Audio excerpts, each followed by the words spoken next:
Gracias por mantener su sintonía. Continuamos con las informaciones. Hablar de sexualidad con los hijos representa uno de los grandes retos para muchos padres, sobre todo porque la mayoría de estos tampoco fueron educados sexualmente o porque no saben cómo pueden hacerlo. Sin embargo, el hecho de que en la adolescencia predominen los comportamientos sexuales de riesgo y que cada vez las infecciones de transmisión sexual afecten y se transmitan a una edad más temprana, revela la necesidad de conversar con ellos sobre estos temas y orientarlos en materia de prevención y de salud. Precisamente recibimos un caso a través de respuestas.com relacionado a este tema. Veamos. He tenido ciertos inconvenientes para hablar con mi hijo adolescente sobre sexualidad, ya que fui criada en un hogar católico con muchas restricciones en este tema. No sé cómo puedo orientarlo para que prevenga las infecciones de transmisión sexual y que también sepa cómo protegerse. ¿Qué puedo hacer? ¿Qué le debo decir?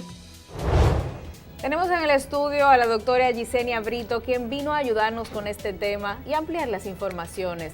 Bienvenida, doctora Brito. Muchas gracias por la invitación. Hola a todos. Qué bueno que está aquí, porque este tema es vital y sobre todo ella plantea un caso muy frecuente en las familias dominicanas, y es que ella dice que viene de una familia católica donde no le educaron ni le hablaron del tema, pero tiene un adolescente y obviamente está preocupada.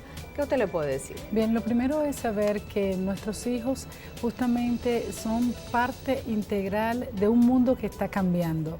Entonces tienen muchas presiones. Lo primero que debe hacer un padre es prepararse justamente para poder encarar esta situación. Entonces, esas presiones vienen sobre todo de los amigos que los incitan a tomar ciertas conductas, y la confianza es el primer aspecto que tenemos que desarrollar en nuestros hijos. Hacerles ver que como padres es capaz de darle una respuesta y una orientación es el primer paso para que realmente se produzca un proceso educativo realmente eficaz. Entonces no hay que temer, no hay que sonrojarse. En la primera instancia muchas veces nuestros hijos nos van dando señales y nos van diciendo realmente cuáles son sus intereses. Saber qué tipo de programas están mirando, saber dónde están en internet, también nos puede orientar respecto a cuáles son realmente esas curiosidades que son totalmente normales en el proceso de la adolescencia. Entonces, lo primero es no enojarnos, no enojarse, no pensar que están preguntándonos algo anormal. No, por el contrario, estamos en un mundo muy abierto donde los medios te presentan absolutamente todo al descubierto y nosotros tenemos que estar preparados justamente para dar las respuestas. Y en el caso de las infecciones, doctora, porque es un tema que nosotros como educadores sexuales tenemos que verlo diariamente. Cuando veo a un adolescente infectado, obviamente sabes que hubo una falta de información o quizás un descuido precisamente por la falta de conocimiento de los mismos padres. ¿Cómo se pueden prevenir las infecciones? ¿Cómo le podemos dar herramientas a nuestros adolescentes? Bien, el adolescente es un ser humano en continua formación, es un ser humano integral, que tiene emociones, que tiene cambios hormonales. Entonces, saber que para conocer lo que es una relación sexual, primero es algo normal, obviamente, en su tiempo de vida y con la preparación de vida. Entonces los padres tenemos que ir orientando a los niños y a los adolescentes ya con relación a los cambios que se van produciendo en el cuerpo, porque en un momento determinado yo tengo ciertos deseos que hasta hace unos años realmente no sentía. ¿Qué me está pasando? En la escuela, obviamente, se da cierta orientación, pero solamente desde el punto de vista profesional. A los padres, obviamente, les va a tocar sentarse, es obligatorio sentarse. Hay que dedicarle en ese tiempo, fundamentalmente de la semana, alrededor de 1 o 2 horas, solamente hablar de lo que son las infecciones de transmisión sexual y de cómo realmente estas se adquieren, con claridad. ¿Qué es el VIH-Sida? Que se transmite justamente a la exposición de líquidos que estén infectados, pero no solamente el VIH. Estamos hablando de papiloma virus humano, que recientemente se aprobó lo de la vacuna. Estamos hablando también del herpes, estamos hablando de la sífilis. Y ciertamente cuando uno menciona este tipo de condiciones clínicas, uno sabe muy bien que a veces los mismos padres desconocen qué es lo que está pasando. Entonces, por lo tanto, también se necesita que los papás estén también orientados, conozcan realmente cuáles son las condiciones en las que estas enfermedades pueden presentarse, y de esta forma van a hablar sin temor. No se trata de infringir infringir en los adolescentes miedo, porque eso no funciona. En esta sociedad, el que tú le digas a un niño no, porque, o a un adolescente, si tú tienes relaciones sexuales prematuramente, te vas a enfermar, vas a tener ciertos problemas, probablemente no te puedes embarazar si se trata de un adolescente después, o si te embarazas vas a tener un problema serio, te voy a sacar de la casa. No. Recuerden que nuestros adolescentes son nuestros amigos, pero también obviamente hay un rol de padre que no se puede sustituir. Entonces es necesario hablar abiertamente y con el propósito de formar integralmente, de manera tal que se entienda que una relación sexual es un acto en donde debe haber un consentimiento mutuo, número 1, debe haber una preparación previa, número 2, y lógicamente va a meritar que mentalmente y no solamente desde el punto de vista físico, ese adolescente esté también preparado. Doctora, y en el caso de este país, me imagino que usted como infectóloga tiene que manejar las infecciones más frecuentes, sobre todo en esta población que estamos hablando, que son los adolescentes. ¿Usted no puede más o menos decir cuáles son las infecciones más frecuentes? Yo estuve con un grupo de retiro de niños, de hecho, el fin de semana pasado, y había niños, estamos hablando de 9 años, era a partir de esa edad, y me tocó hablar de este tipo de tema. Y yo les decía, bueno, yo tengo el caso de varias niñas, 15 años, primera relación sexual, VIH, después de esa relación sexual. Entonces, ¿qué tenemos? Tenemos que por cada paciente conocido, por ejemplo, que tiene la infección del virus de la inmunodeficiencia humana, tenemos entre 4, 5 y hasta 7 casos que no han sido diagnosticados. Entonces, hoy día una persona puede tener sífilis, puede tener VIH, como siempre realmente pasado, pero más que nunca por la probabilidad de que pueda tener incluso hasta un tratamiento parcial, tener la condición y simplemente usted no darse cuenta. O sea, la gente está preciosa, hermosa. Porque la gente piensa que siempre hay un síntoma. Que hay un síntoma y no es así. Exacto. Sobre todo porque hay que decir, las chicas son mucho más vulnerables a poderse contagiar. Entonces, una joven, incluso donde no haya penetración, que fue uno de los temas también que tratamos, no necesariamente tiene que haber penetración, basta con que la mucosa, la piel de esa jovencita esté disrupta, tenga alguna escoriación, tenga alguna apertura, para que si hay contacto con un líquido que esté infectado,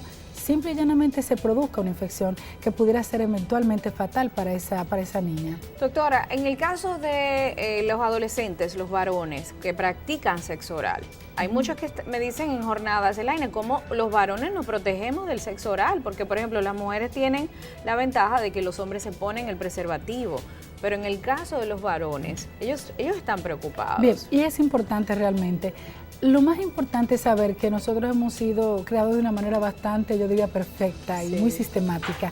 La piel y las mucosas que tenemos son barreras que nos ayudan a prevenir las infecciones y la entrada de microorganismos.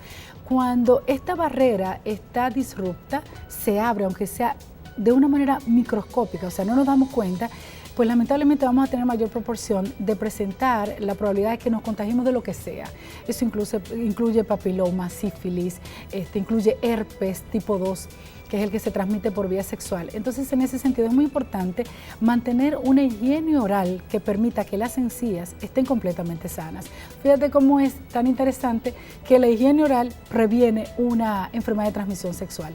Mantener una encía sana nos permite a nosotros evitar que si se tiene, por ejemplo, una relación por vía oral, pues no tengamos ningún problema con que se produzca un contagio. Y por eso entonces no se recomienda utilizar el hilo dental ni cepillarse antes de tener relaciones sexuales. Eso es correcto, para no producir microaperturas que pudieran facilitar realmente la entrada de los microorganismos. Ahora, ese tipo de cepillado y el uso del hilo dental, que para nosotros es tan fundamental, sí debe de hacerse de manera rutinaria para mantener una cavidad oral pues también libre de otros microorganismos que van a hacer obviamente que se produzca este tipo de vulnerabilidad en un momento determinado.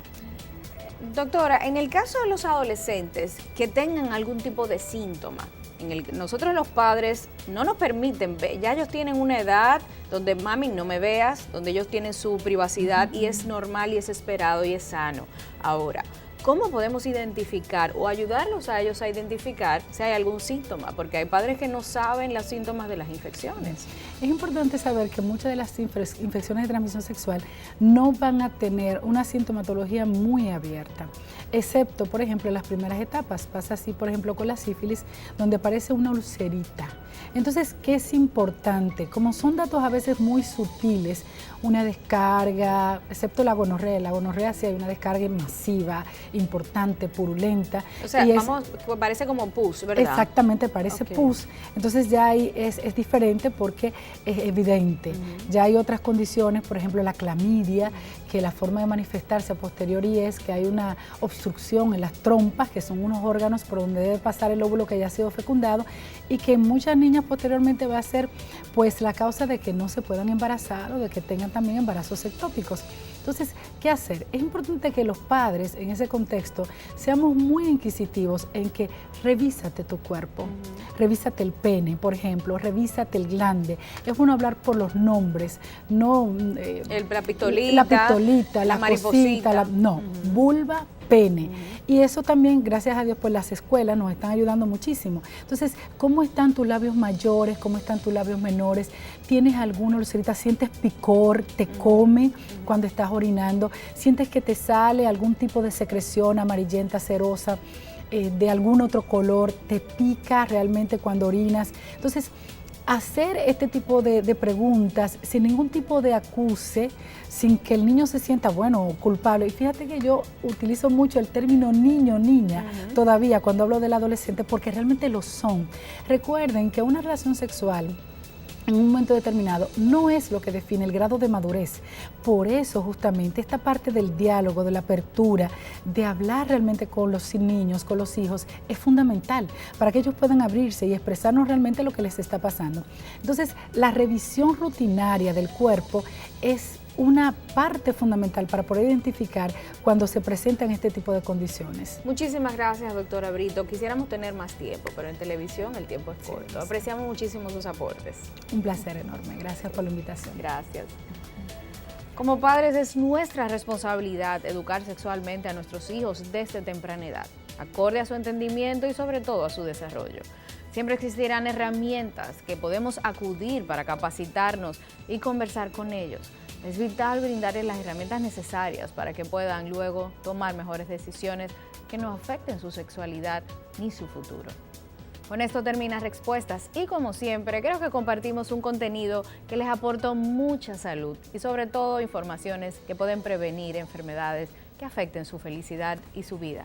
Esperamos volvernos a encontrar en otra entrega y que puedan visitarnos en respuestas.com, nuestra página web especializada en educación sexual, para que sigan aprendiendo más sobre este tema. Me despido cordialmente, Elaine Félix.